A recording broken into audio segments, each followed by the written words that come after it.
Hey everybody, this is a quick video in case you have an Electrolux IQ-Touch dryer and on the display it's giving you an E74 error and you're trying to figure out what this error is and what you need to do to get rid of it. So first of all, the error is that there is a failure on the drive motor relay.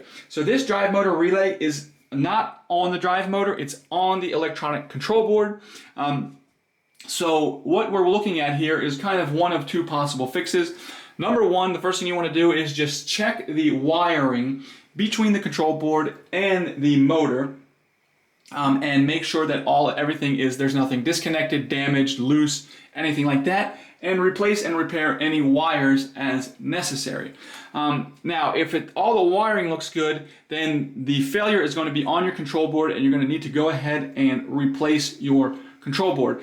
And if you decide to do that, I will go ahead and put a link in the description to a tutorial on how to replace an electronic control board in a dryer.